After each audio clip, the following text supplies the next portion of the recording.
Hoje eu vou ficar de frente com Gabi. Oi, Gabi.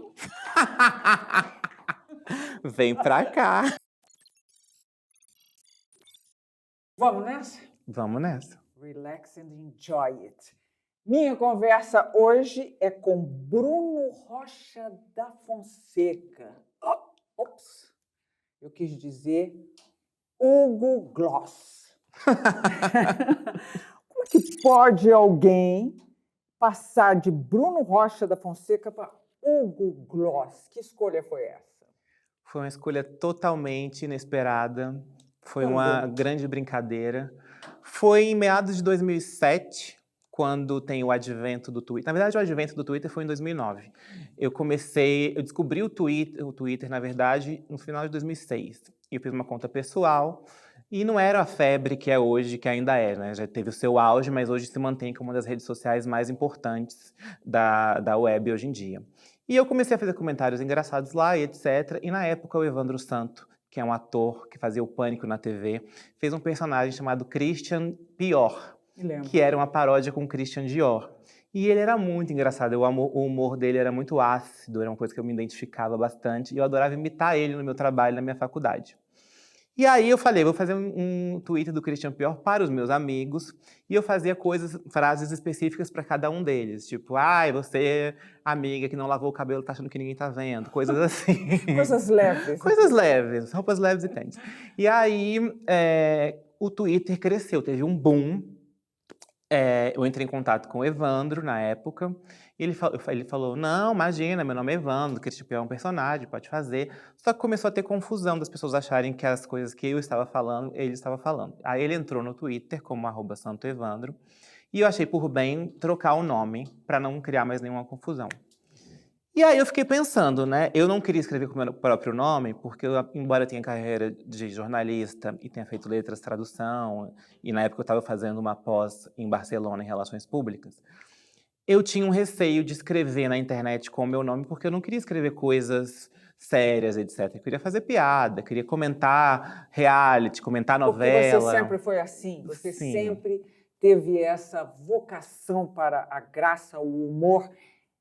Um pouquinho de acidez. Isso aí. Que é sempre bom, até na comida. E aí eu resolvi seguir a linha dele e criar um personagem.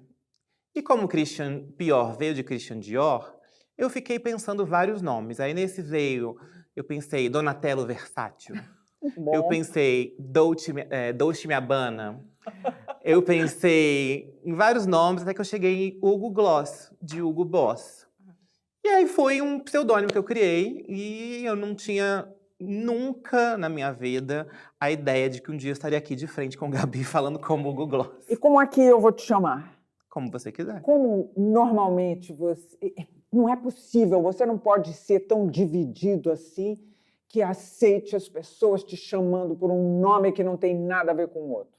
Eu sou. É? Por quê? Com muita terapia e análise, eu descobri que eu sempre achei que nós éramos pessoas completamente diferentes. Eu, Bruno e Hugo Gloss.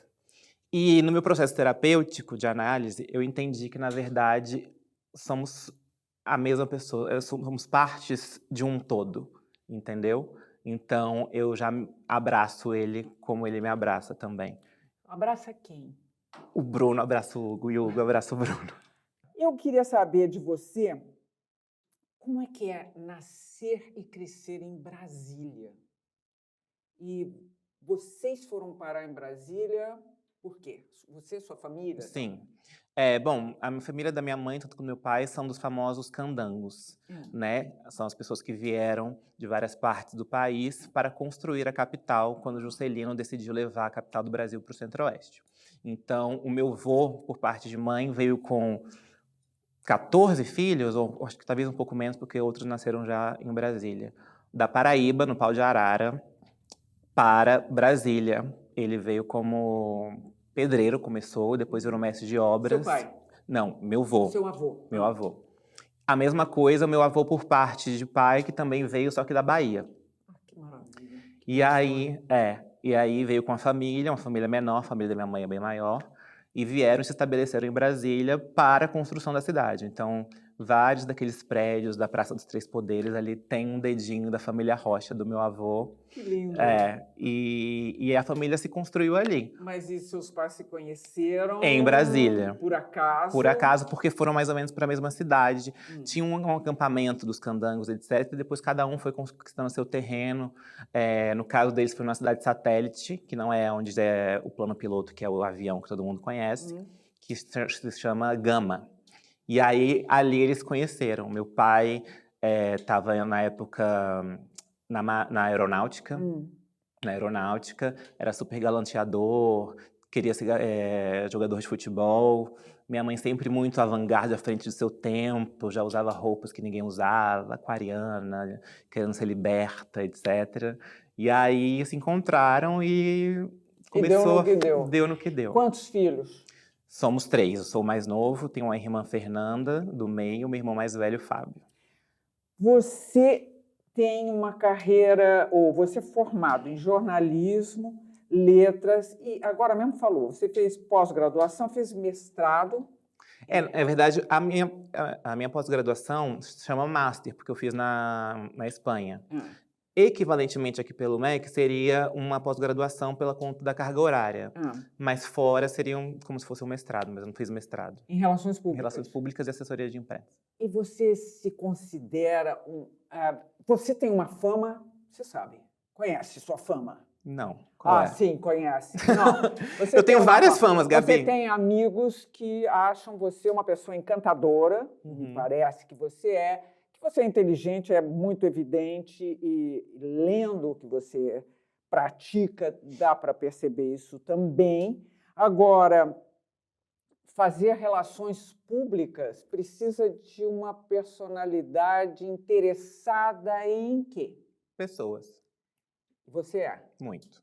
Bom, então vamos sair de lá e vamos para a primeira grande virada na sua vida, que foi onde? Minha primeira grande virada na vida, eu acho que minha primeira grande virada é quando eu decido ir para fora para fazer esse Master. Em Barcelona? Em Barcelona. Bom, Barcelona dizem que é... É maravilhoso. Eu conheci, mas muito superficialmente. Você sabe que eu também não conheci tanto, assim, todo mundo fala muito da vida noturna, etc. Mas eu fui para Barcelona logo que meu pai morreu com dinheiro contado. Então eu não tinha... Seu pai morreu jovem? Morreu com 56 anos, se eu não me engano. Teve um AVC, acidente vascular cerebral. E até chegou a acordar, resistiu e depois faleceu. Aliás, você tinha dito aqui agora há pouco que seu pai teve um AVC, né? É. Sua mãe? Está vivíssima e maravilhosa. Vocês se relacionam super? Super. Mas eu sei que você tem uma predileta, que você tem uma sobrinha. E por que esse protecionismo? Não é um protecionismo, não. É uma identificação. Eu acho que a gente tem uma coisa de alma, assim. A Lorena agora tem 6 anos. E eu me vejo muito nela, acho que ela também se vê muito em mim. Eu fui a primeira pessoa para a qual ela sorriu, quando eu a peguei no colo pela primeira vez, tem até uma imagem dessa. E ela riu para mim. E a mãe falou assim, é a primeira vez que ela sorri. E a gente é muito conectado, muito ligado. Ela te ganhou ali? Na verdade, ela me ganhou quando ela nasceu. É muito especial. Fala para mim, então, o que é que te empurrou para a carreira que você hoje, da qual você hoje vive e se aproveita da melhor maneira? Estou dizendo se aproveitar numa boa, não estou dizendo se aproveitar... Bem. Gabi, eu vou te falar que eu não esperava nada disso que fosse acontecer comigo. Eu realmente sou quase da primeira geração da internet, não da internet como um todo, né? Quando eu comecei no Twitter, antes só tinham os bloggers, que tínhamos o Kibiloco, que tínhamos o Jacaré Banguela, que eram outras pessoas que escreviam blogs e etc. Não é uma época de YouTube, não é uma época de Instagram, não é uma época muito de imagem, é uma época muito de texto. Acho importante ressaltar isso. Assim como o Twitter também era uma época muito de texto. A gente tinha 140 caracteres para passar a informação que você queria. Fosse uma piada, fosse uma notícia, fosse um pensamento, qualquer outra coisa. Então, eu nunca vi isso como uma carreira. Porém, eu sempre fui uma pessoa muito antenada. Eu sempre gostei muito de saber tudo o que estava acontecendo no mundo. Para você ter uma noção, quando eu decido ir para Barcelona, depois que meu pai falece, etc., eu trabalhava numa editora, fazendo tradução e revisão de apostilas para concursos. Fantástico. Uma coisa completamente diferente. Eu lembro uma vez que eu fui chamada a atenção porque tinha uma divisória de vidro e eu ficava com o computador logo virado para minha chefe. Então ela via tudo que eu estava fazendo. E ela um dia me chamou e falou assim: você está ficando muito tempo na internet. Eu falei: eu não consigo ficar aqui 8 horas sem saber o que está acontecendo no mundo. Eu falei: isso está prejudicando o meu trabalho? Eu estou produzindo menos? Ela: não, mas poderia produzir mais? Aí eu falei: talvez, mas aí eu ia ficar muito emburrado e ia embora, porque eu queria saber, eu não posso ficar numa sala trancada sem saber o que está acontecendo no mundo. Aí ela entendeu e assim seguimos. Inclusive nessa entrevista de trabalho, tem uma coisa muito curiosa, que me perguntaram assim, aquela clássica pergunta de RH: onde você se vê daqui a 5 anos? E eu disse: em Hollywood. Você já estava em Hollywood, que agora você frequenta com uma certa assiduidade, mas você, depois de 5 anos, você estava 5 anos depois, você estava onde? 5 anos depois eu estava no Projac. A Hollywood brasileira. A Hollywood brasileira. E eu fiquei aqui viajando, porque quando você disse que você ficava fazendo traduções, e o único elemento que me atrapalhou um pouco o raciocínio foi a tal da internet. Mas eu fiquei pensando se aquelas traduções de apostilas se enriqueceram sua cultura. Com certeza, porque eu fiz letras, tradução inglês e português. Então eu fazia traduções e versões de diversos textos na minha faculdade, além de literatura inglesa, americana, brasileira e etc. Então, isso tudo, eu acho que no todo, a minha formação contribui para tudo que eu sou hoje. Então, quando você me pergunta o que me empurrou para a profissão que eu tenho hoje, eu acho que são todo o meu estudo, tudo que eu estudei, meio que sem nexo, né? Porque, enfim, a letras ajuda um pouco o jornalismo, mas tradução também ajudaria, caso eu fosse porque na minha cabeça eu ia ser o correspondente internacional do Jornal Nacional, ou o meu sonho de verdade era apresentar o video show. Já viu? Hoje eu tenho o meu próprio video show, Gabi. Eu sou o video show da internet. Você não tem metido. Eu não sou metido, eu tenho confiança no meu trabalho. Deixa eu saber, como é que você vem parar no Rio de Janeiro e como é que você se encaixa na Rede Globo? Eu venho parar no Rio de Janeiro porque eu volto para o Brasil, porque eu ia ser contratado por uma empresa na Espanha e eu não tinha visto de trabalho, eu tinha visto de estudante. Então eu estava fazendo becas, né, que seria estágio. E eu vim, era final do ano, eu ia passar Natal, Réveillon aqui, tirar meu visto de trabalho e a minha vida ia seguir na Espanha por tempo indeterminado. A Espanha não, Catalunha, que eles ficam um pouco nervosos. E aí, quando eu voltei, foi quando eu tive noção de que o Hugo Gloss era uma pessoa conhecida, uma persona, né, não uma pessoa. Conhecida porque... Por conta do Twitter, entendeu? E o você Twitter tava lá bombando. não tinha essa noção? Não, porque eu desligava meu telefone e meu computador e eu vivia minha vida normalmente. Não escutava ninguém falando: o Hugo Gloss postou tal coisa. E por que você postava na época? Qual era o teu interesse? O que movia você para esse veículo? Era meio que quase catártico, assim. Era uma coisa... Eu gostava de observar as pessoas. Eu fazia uma coisa todo dia de manhã, que era bom dia. Então eu vinha no trem, para chegar no meu trabalho e na minha faculdade, eu tinha que pegar um metrô e um trem. Então, metrô e trem, e aí dava mais ou menos quase 1 hora. E eu ia observando as pessoas, observando as conversas, observando o que um estava fazendo, etc. E eu começava a ter ideias de observar pessoas, eu ia escrevendo num caderninho. E aí... Já tinha uma intenção ou não? Nenhuma.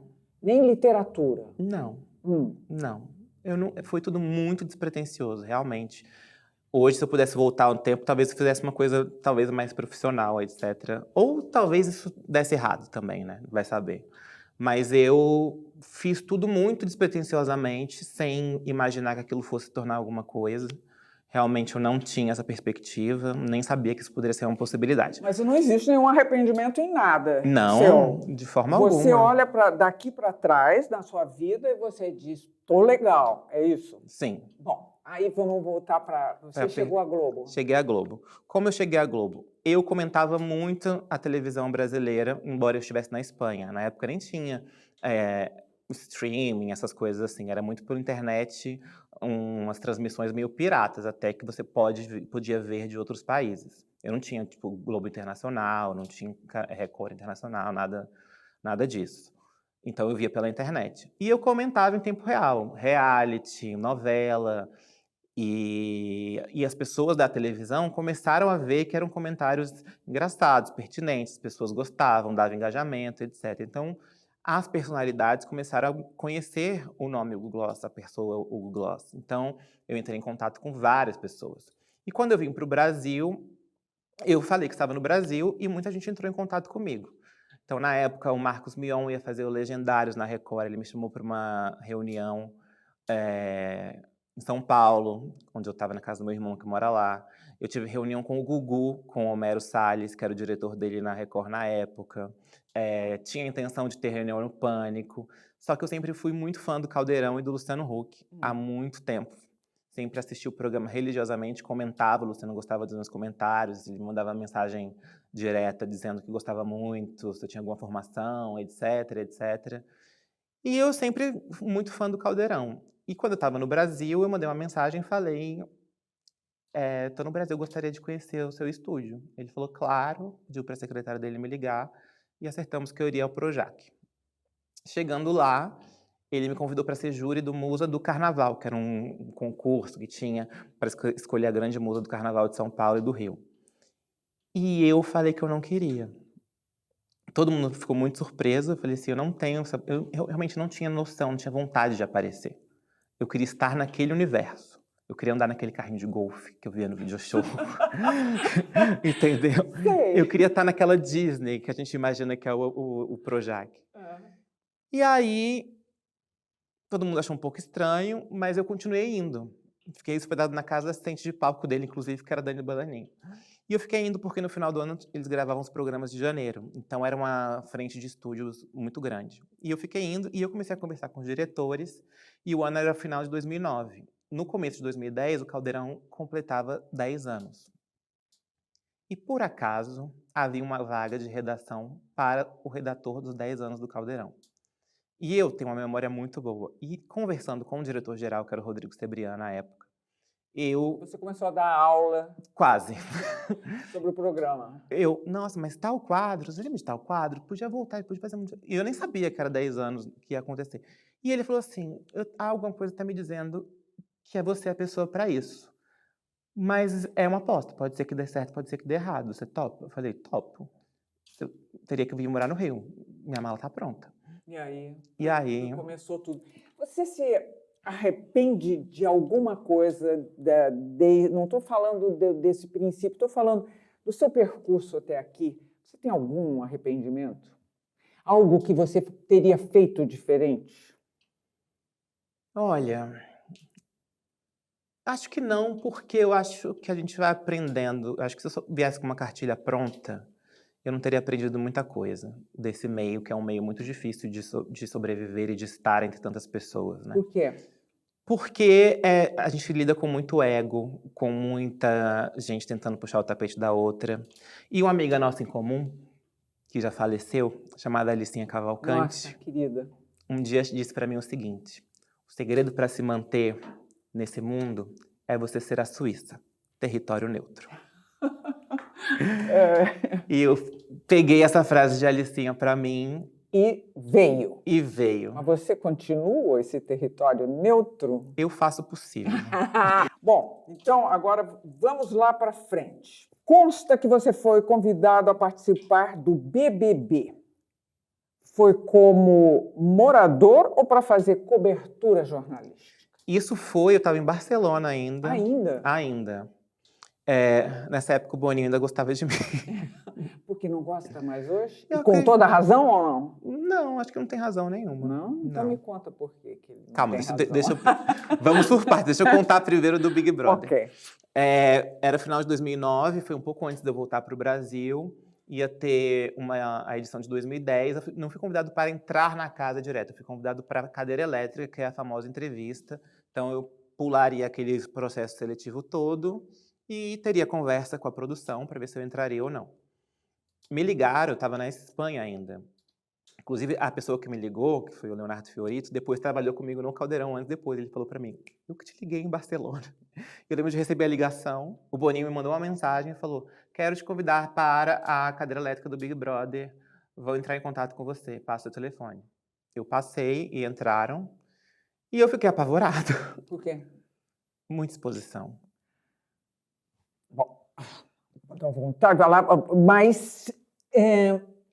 Calma que a gente tá falando de outra época. Tá bom, tá bom. Nós estamos falando de agora. Tá bom. Você tem que Então esquecer vamos lá. todo o Big Brother que veio depois desse. Tá bom. Ok? Não é um tempo de Instagram, não é um tempo de redes sociais tão ativas. E você acha que hoje a exposição seria um quesito obrigatório Para mim ou para os outros? para todo mundo? Depende do que você quer para sua vida. Mas há escapatória? Da exposição? É. Volto a dizer, depende do que você quer para sua vida. Embora eu esteja aqui hoje, a minha vida pessoal é muito restrita. A sua coluna, por exemplo, dá chance de haver escapatória para a intimidade dos outros? Com toda certeza. Já houve isso? Já houve alguém pedindo, por favor, não publica isso que você viu ou soube de mim? Já houve? Não, porque as pessoas já sabem qual é a minha linha editorial. Qual é? A gente sempre conversa com a pessoa antes. Ah, é? Sim, minha equipe é de jornalistas, todos formados, a gente... Não, nem estou questionando isso. Eu estou perguntando qual é o princípio de uma coluna que eventualmente conte segredos dos outros. Não. São segredos, então não existem segredos. Os segredos, por exemplo, na sua coluna são permitidos. É Exatamente. isso? Se eles dizem sim, você manda ver. Uhum. E na verdade, eu não diria segredos. Por exemplo, se estão dizendo nos bastidores que alguém está numa relação extraconjugal, você nunca vai saber por mim. Você pode saber por outros veículos. E aí, diante de outros veículos, a minha equipe vai contatar ou a pessoa diretamente ou a equipe dessa pessoa para saber se procede ou não procede e ter uma declaração de que, procurado pela equipe, o Gloss.com, disse que procede e disse que não procede. Mas partindo de mim ou da minha equipe, isso jamais vai acontecer. Mas a gente está vivendo a era da informação a todo custo. A todo custo e incontrolável também. Sim. Eu vou te dar um exemplo louco que me lembrou. Fui fazer um exame desses que a gente faz anualmente, exames, num dos melhores laboratórios de São Paulo, que eu frequentei durante anos, já não mais. Imagino por quê. Porque eu cheguei em casa, eu ia até almoçar com o Teodoro, eu ia almoçar em casa com os meninos, cheguei de ótimo humor, tal, toco o telefone, era uma colunista de São Paulo. Sim, eu soube que você está com problema nisso e nisso e naquilo. Falei, como? Mas eu não tenho problema não, mas você fez... Eu acabei de sair de um exame anual. Não tinha nenhum resultado ainda. Não! Aí eu falei, eu não acredito, você vai me dizer quem contou, porque eu vou ligar para esse laboratório. E se isso for verdade, se eu descobrir quem é, eu vou pedir a cabeça dessa pessoa, porque é de uma falta de ética. Com razão. Gabi, pelo amor de Deus. Não, eu falei, não, eu só quero que você me diga. Se for de lá de dentro, alguém que trabalha lá, Eu falei, então você tem alguém na sua folha de pagamento que passa notícias para você. Liguei para esse laboratório, querido, acho que se reuniram, eu falei assim, se sair em algum jornal, em qualquer coluna, onde quer que seja, que exames eu fui fazer no seu laboratório, vou processar o laboratório. Gabi, eu sei que desapareceu a notícia imediatamente, mas é uma loucura isso. E hoje em dia com rede social tá meio pior, tá, Todo Gabi? mundo procura você para contar coisas, é isso? Eles procuram. Muita gente manda, muita gente gosta de ver o circo pegar fogo. Eu recebo muita coisa, vídeos, fotos íntimas, Vídeos? Sim. Então você está dizendo gente que participa, inclusive. Não, as pessoas, os seguidores, Eu já pensei numa etc. suruba aqui, não? Porque você falou vídeos. Aproveitando, o surubão de Noronha é mentira! Não aconteceu, ok? Aproveitar esse espaço só para deixar claro. Oh, Mas existe sim, e as pessoas têm um certo prazer. Tem a música da Glória Groove, melhor do que a subida é assistir a queda. Então, terrível isso. hoje em dia, essa é a sociedade que a gente vive, é terrível, só que eu não compactuo disso. Então, eu tento ser o mais ético possível, primeiro porque é dos meus princípios, segundo porque eu acredito muito em karma, terceiro que eu não tenho a menor intenção em prejudicar ninguém, até porque também não quero ser prejudicado. Então, é o que a gente estava falando aqui antes do ar. Você tem quantos processos? Nenhum. Nunca fui processado. Mas se você não foi processado, e eu ouço às vezes, uma reclamação daqui, uma reclamação dali, você conversa e faz um acerto, vamos dizer, uma coisa cavalheiresca com a pessoa que se sente ofendida por alguma notícia? Como é que se dá essa relação tão delicada? Não, eu não acho que seja tão delicado assim, porque o que acontece? Geralmente, quando vem uma notícia que seja mais negativa, de duas uma, ou a gente espera, ou a gente vai atrás da confirmação da negação, ou a gente espera o desenrolar das coisas, porque as coisas sempre se desenrolam, especialmente se for uma coisa negativa. E às vezes a gente tem uma barra muito alta, um critério muito alto para noticiar certas coisas. Então tem que ser uma coisa de muita relevância, entendeu? Que seja uma coisa que realmente valha aquele espaço. Na sua opinião, qual é o futuro desse tipo de jornalismo? Estou dizendo tipo de jornalismo, nenhum demérito, que depende bastante de informações diversas de pessoas distintas. Eu acho que é um jornalismo que vai perdurar durante muito tempo. Não sei por quanto tempo a gente vai ser tão refém de redes sociais como nós somos hoje. Talvez surja algo maior, talvez haja um movimento de retração, de voltar um pouco à intimidade, uma coisa que eu tenho percebido de algumas pessoas, enquanto outras querem já mostrar demais, para sair mais, para aparecer mais e de repente ganhar mais a qualquer custo.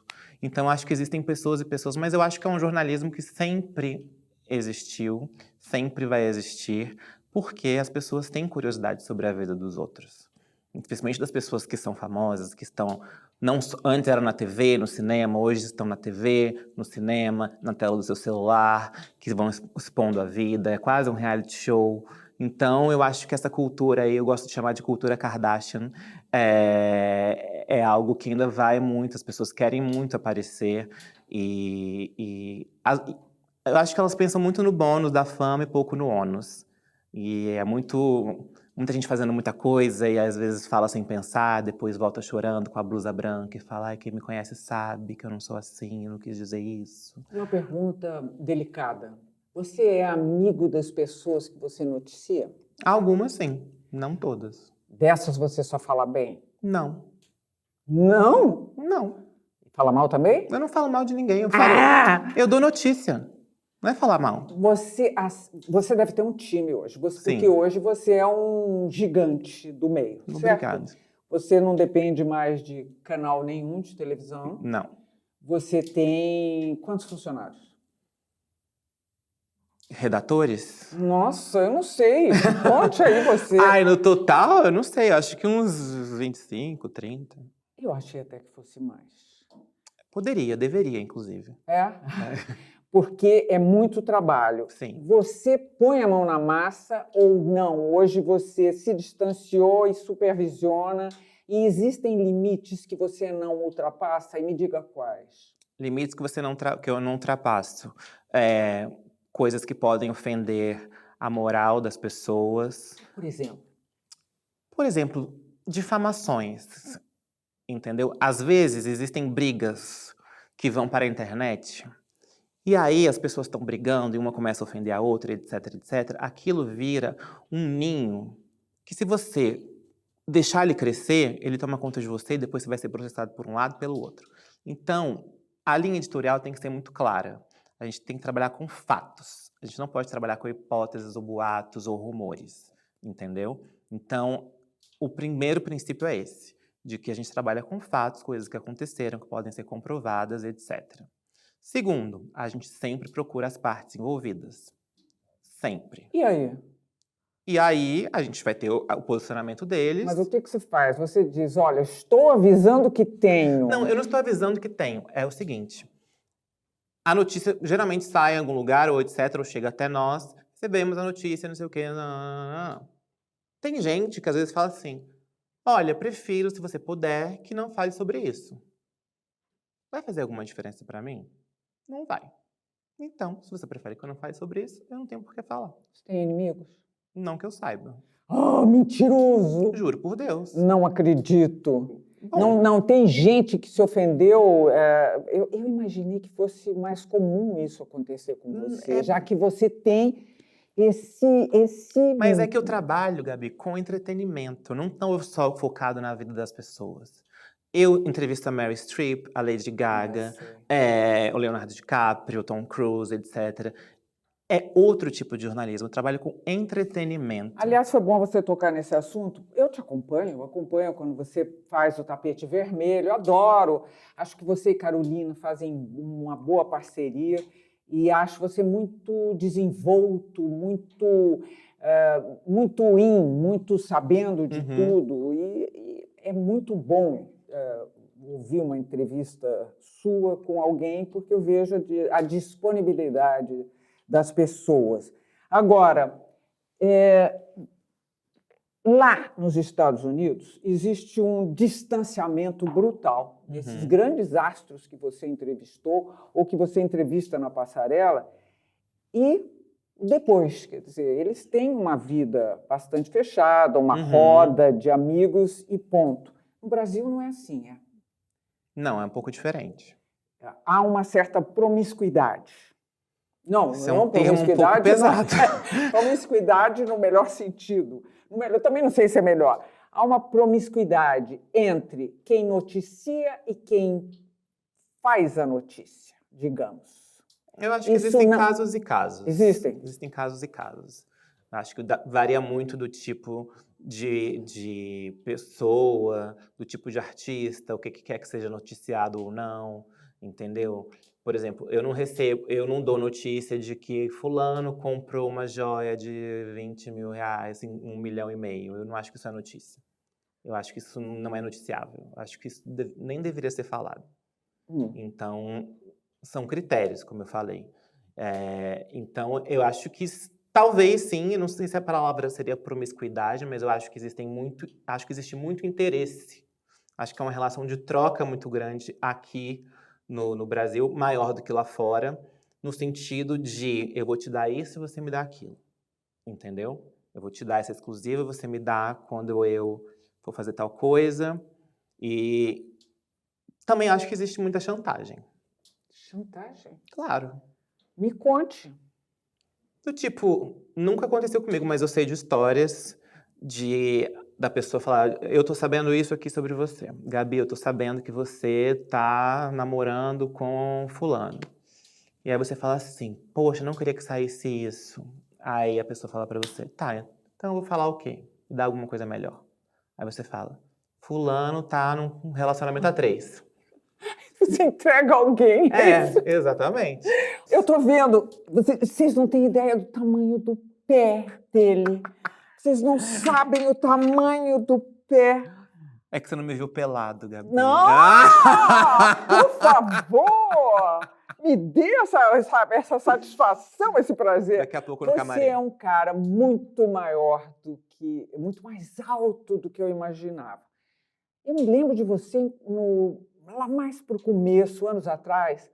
Você era bem gordinho, não era? Sim. Quando é que você resolveu deixar de ser gordinho e por quê? Na verdade, eu nunca gostei de ser gordinho, porque primeiro porque a gente vive hoje num país, e principalmente essas últimas décadas, em que as pessoas preferem que você seja ladrão do que você seja gordo. Que loucura. Não, e em cidades de praia, então, isso se multiplica. É sério, eu tô falando uma coisa muito grave, muito séria, porque é verdade.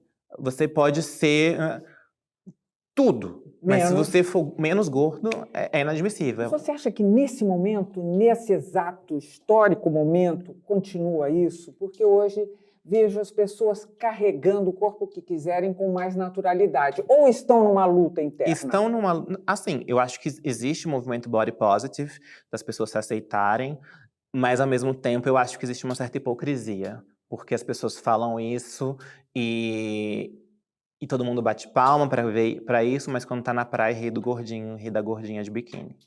Então, E você sentiu isso numa época da sua eu vida? senti muito isso durante muito tempo da minha vida. Eu sempre tive efeito sanfona, desde criança.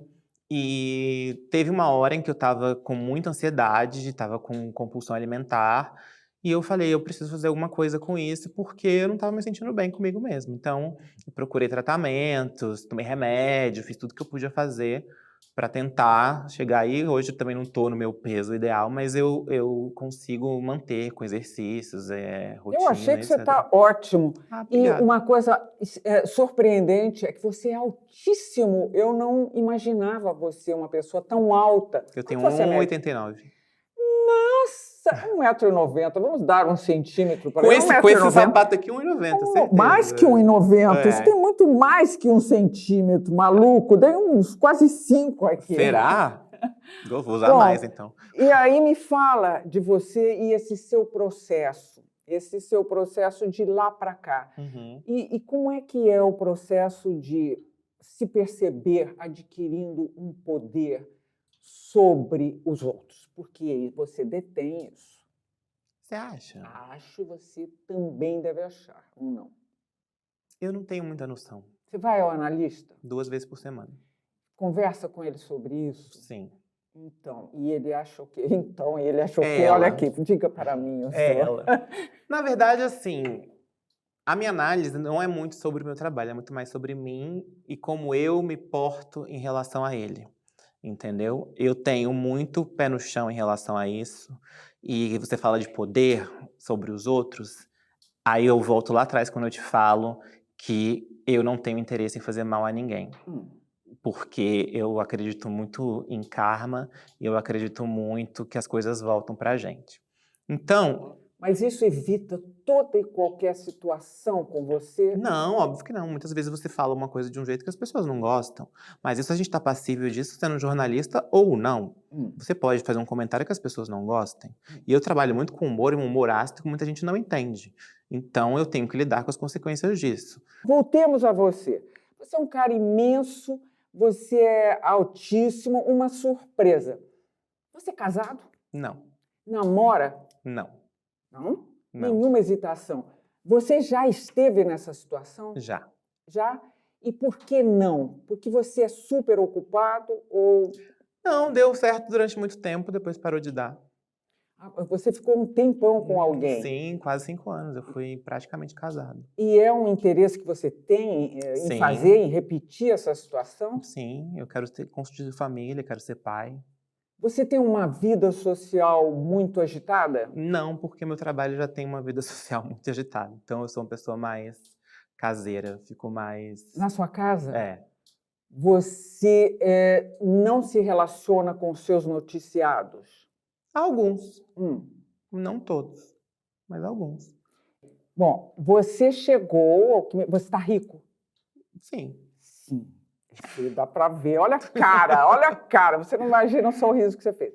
Você está rico. Você acha que ainda, possivelmente, possa vir a tentar outra profissão? Claro, já estou tentando. O quê? Eu estou desenvolvendo argumentos para streamings de séries. Já terminou algum? Estamos em vias de terminar. Estamos em via, você trabalha com uma parceria? Sim, agora estou dividindo com um amigo. E é um tema encomendado ou Não. uma sugestão? Sugestão. E... Eu tenho várias sugestões. É? É. Você está trabalhando vários textos? Sim. Supondo que seja aprovado, essa é uma carreira a que você pretende se dedicar, como se dedicou até agora? Com toda certeza. Quando eu entrei na TV Globo, uma das perguntas que o Luciano Huck me fez para me contratar foi mais uma vez, aquela pergunta clássica, você quer se ver na TV Globo daqui a um tempo fazendo o quê? Eu falei, eu quero ser autor de novela igual o Valcir Carrasco, que aliás é meu amigo. E aí uma vez eu estava almoçando com o Valcir, ele falou assim, mas para que você quer escrever? Você já é o futuro. Eu falei, porque eu tenho paixão por isso, uma paixão que eu herdei da minha avó, pela dramaturgia, e eu tenho vontade de colocar as coisas no papel, tenho várias ideias, só que eu não tive tempo, porque eu, enfim, caiu essa carreira no meu colo, e eu percebi que ela poderia me trazer a base e o sustento para, eventualmente, quando eu tivesse mais velho, pudesse fazer o que eu realmente quero, que é contar histórias. E contar histórias desse jeito, em dramaturgia. Em dramaturgia. Livros? Penso em escrever um dia, mas já me foi sugerido várias vezes, até biografia, eu falo, não tenho idade para ter biografia ainda, acho que tem muita coisa para viver. Mas hoje existem biografias muito precoces. É. Que é bom no seguinte sentido, vou contar essa parte para não me esquecer, porque depois vem mais e mais e mais. Esses dias eu li a do Daniel Filho, que se chama Antes que Me Esqueçam. Eu me lembro dessa. Muito boa, muito boa. Mas não é, eu acho que eu tenho muita história para contar ainda. E acho que a minha vida ainda vai render uma biografia mais rica e valorosa mais para frente. Você está me contando ocupações que você tem ainda hoje. Quer dizer, você comanda um time, eles estão sob sua supervisão, certo? Uhum. Ao mesmo tempo, você está escrevendo um texto para o que pode vir a ser uma série. E aí você tem tempo para ler ou ver outras coisas? Sim. O quê? Eu estudo muito televisão brasileira. Eu agora estou lendo O Anjo Proibido, do Rui Castro, que é a biografia do Nelson Rodrigues, que é um dos meus autores favoritos. E o livro é muito bom. Muito bom, muito bem escrito. Estou lendo a biografia da TV brasileira, do Flávio Rico. Eu vou lendo Homens Difíceis, que é sobre roteiro. Eu estudo bastante assim, a arte da dramaturgia mesmo, porque é uma coisa que eu gosto, é uma paixão minha mesmo, de entender e consumir a história da televisão, de saber que a Hebe ia cantar o hino da TV na inauguração, e aí ela não foi por causa do namorado, e a Lolita foi e caiu lá de paraquedas. Então eu adoro saber essas histórias e poder pensar daqui para frente que talvez eu esteja fazendo parte desse universo. O cinema chegou à televisão, né? Os veículos se juntaram. Se fundiram. Streaming. E eles vieram com tudo. É muito mais fácil você ter acesso a essa grande arte com os grandes astros dentro da sua casa. Uhum. Você acha que o que você está fazendo é para esse tipo de televisão ou a outra televisão, essa dentro da qual eu cresci e que antes eu assistia, assim como você, ou essa televisão ainda tem vida longa? Com toda certeza tem vida longa. Em quê? Eu acredito que em tudo. Se a gente, especialmente falando do Brasil, que é um país continental, e você imagina o tanto de desigualdade social que a gente tem dentro do país, quantas pessoas vão poder ter acesso a um streaming lá no extremo interior do Brasil? É muito difícil. A gente tem um poder econômico muito mal dividido. Muita gente não sabe o que é um serviço de streaming. As pessoas sabem o que é o que passa na novela das 8, o jornal, o culto, a missa, o programa de auditório, etc. Mas em termos de programação de televisão, qual seria esse futuro? Eu acredito que tem espaço para tudo ainda, mas eu acredito também que a internet está mudando muito isso, mas eu não acho que uma coisa vai eliminar a outra. Eu hoje escuto muito, no meio de pessoas que eu vivo, gente dizendo, eu não tenho TV aberta. Porém, se eu for para outro lugar, com certeza as pessoas vão dizer, o que é Netflix? O que é HBO Max? O que é Disney Plus? O que é isso? Custa? Eu vou ter que pagar para ver televisão? Sendo que eu posso ter de graça? Então, eu acho que ainda é uma realidade que, talvez, porventura, se a gente, no Brasil especificamente, melhorar nossa economia e etc., possa ser uma realidade para todos. Mas eu não acho que a TV aberta vai acabar, não. Eu acho que o que vai aumentar são a quantidade de streams, que agora tudo é Plus, a gente sempre tem um canal Plus, não sei o quê, o Mais, o Max, etc. Nunca tinha pensado nisso, Sim, é verdade. a gente tá tendo o streaming do streaming, que assim, vocês pagar mais R$12, você tem mais isso, mais isso. Então, virou uma nova indústria, né? Uma nova forma de consumir conteúdo. Mas eu acho que o conteúdo, enquanto ele existir e estiver acessível para todo mundo, eu acho que vai ter sempre alguém para consumir. Nesse momento, você está vendo o quê? Nesse momento, estou assistindo uma série da HBO chamada Hacks, com a Gian, esqueci o nome dela agora. Uma atriz maravilhosa, ganhou o Emmy. É a história de uma grande atriz de stand-up que estava numa residência em Vegas. Eu vi, maravilhosa. É uma série muito especial porque ela quase parece um desenho animado ao vivo. As cores muito precisas, tudo muito... Sei qual adoro. Muito boa, tá na segunda temporada. Tô assistindo também The Flight Attendant, que também é da HBO, da aeromoça alcoólatra. Essa eu não vi ainda. Assista, que é muito boa. Também The Staircase, que seria a escada, que é com a Toni Collette, com Colin Firth, sobre um caso real de um assassinato que aconteceu nos Estados Unidos. E aí a gente ainda não acabei, porque ainda não saiu todos os episódios. Mas a gente... E tem também um documentário da Netflix com o mesmo nome, que é o documentário real que inspirou a série. Então eu assisto muita coisa. Estava assistindo The Gilded Years, que é a Idade Dourada também, que é uma série muito boa. Eu assisto muita coisa. Você sai pouco de casa? Saio pouco. Bem-vindo ao clube. Fala uma coisa. Ainda está vigorando o seu slogan, o homem, exclamação, autodidata na finesse? Com toda certeza. Por que isso? De onde saiu? Quando? Isso aí foi um delírio meu.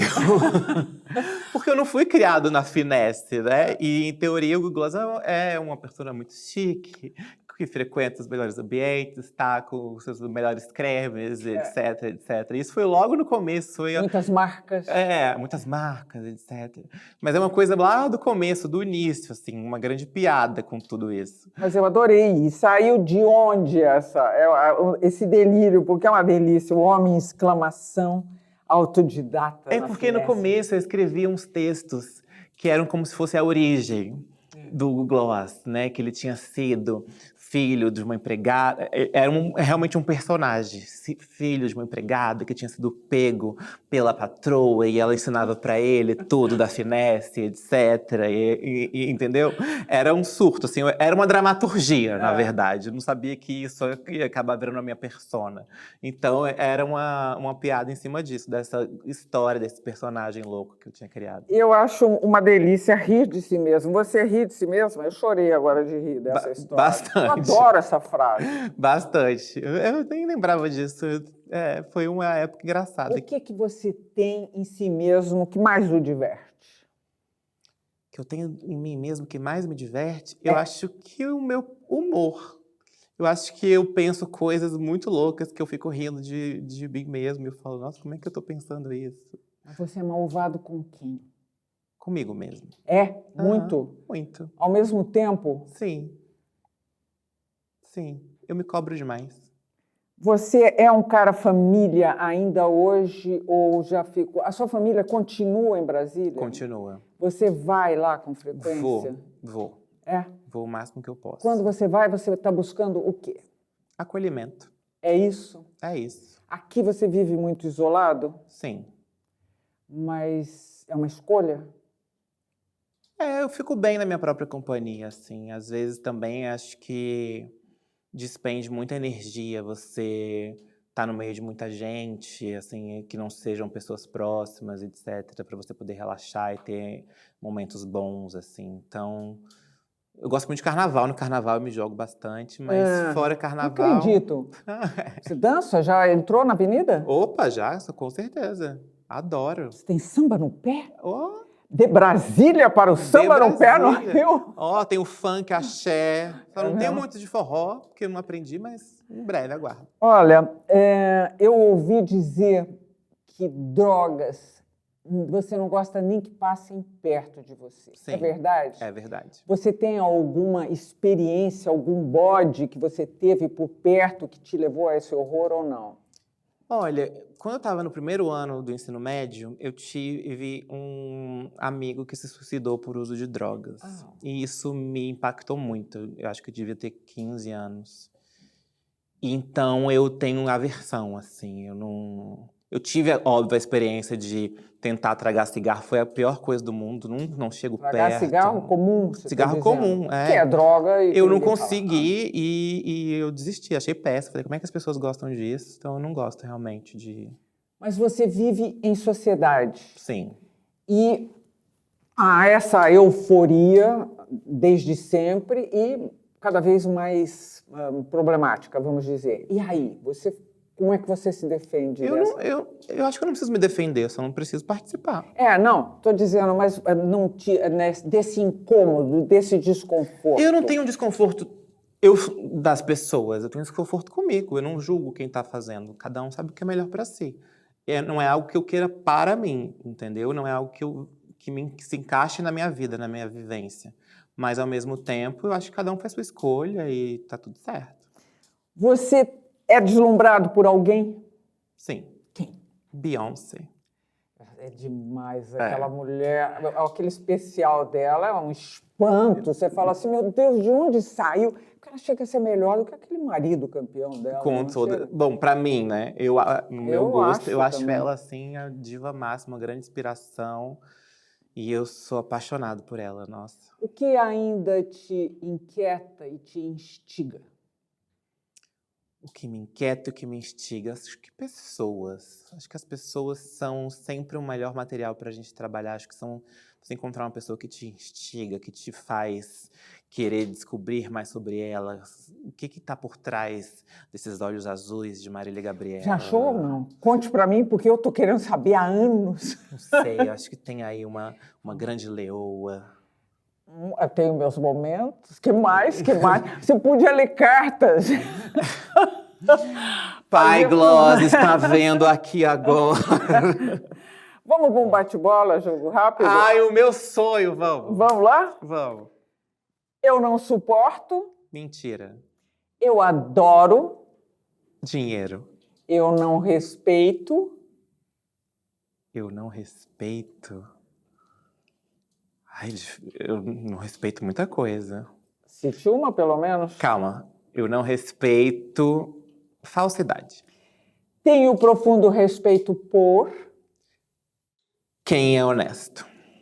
Meu sonho de consumo é... Casar e ter filhos. Pretende? Eu vou. Logo?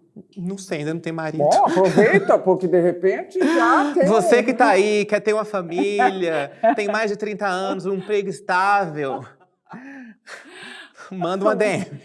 Meu maior complexo é... Meu maior complexo é de achar que eu nunca sou o suficiente. Medo eu tenho de... Morrer. E morro de rir quando? Quando penso de onde vim e onde estou. O que eu menos gosto em mim? Pensar demais. Em compensação, o que eu mais gosto em mim é... Espontaneidade. Você lê, você me disse. Você tem tempo para ler o quê, basicamente? Gosto muito de ler biografias, gosto de ler romances, gosto de ler fatos reais, coisas que acontecem, história, no geral. Uma palavra que o definiria.